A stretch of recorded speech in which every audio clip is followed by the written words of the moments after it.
বিপদ যেন পিছুই ছাড়ছে না বলিউড সুপারস্টার সালমান খানের। এ অভিনেতার উপর আবারও হামলার পরিকল্পনা। এর আগে তার বাড়িতে সরাসরি গুলিবর্ষণের ঘটনা ঘটে। এবার সালমানের গাড়িতে হামলা চালানোর পরিকল্পনা করেছেন দুর্বৃত্তরা।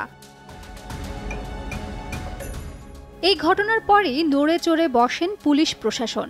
ঘটনার তদন্ত তুলে দেওয়া হয় মুম্বাই পুলিশের ক্রাইম ব্রাঞ্চের হাতে। এই ঘটনায় 4 জনকে গ্রেফতার করেন পুলিশ। তাদের জবানবন্দি অনুযায়ী নদী থেকে উদ্ধার করা হয় বন্দুক।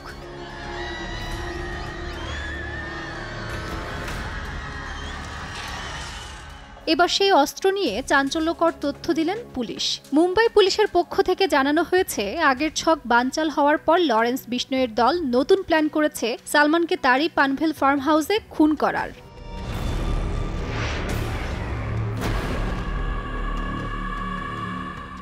টাইমস অফ ইন্ডিয়ার প্রতিবেদনে জানানো হয়, পুলিশ সালমানের বাড়ির সামনে গুলি চালানোর কেসের সম্পূর্ণ ডিটেল হাতে পেয়েছে। সেখান থেকেই তারা দেখতে পেয়েছে একটি এফআইআর এর কপি, যেখানে দাবি করা হয়েছে আমেরিকায় থাকা লরেন্স বিষ্ণইয়ের তুতো ভাই আনমোল কিছু অস্ত্র কিনেছিলেন একজন পাকিস্তানি সাপ্লায়ারের কাছ থেকে। সেগুলো দিয়েই সালমানকে হত্যার পরিকল্পনা ছিল তাদের।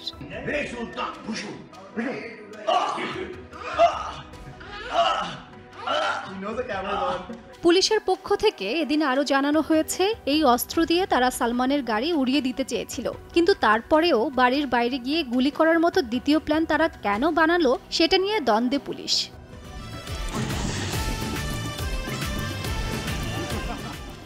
জানা যায় 1998 সাল থেকেই বিষ্ণই গ্যাংয়ের হিট তালিকায় রয়েছেন সালমান খান। ওই বছরই একটি সিনেমার শুটিংয়ের জন্য তিনি রাজস্থানে একটি কৃষ্ণাসার হরিণ মারেন। আর এই বিষ্ণই গ্যাং কৃষ্ণাসার হরিণকে দেবতা রূপে পূজা করেন।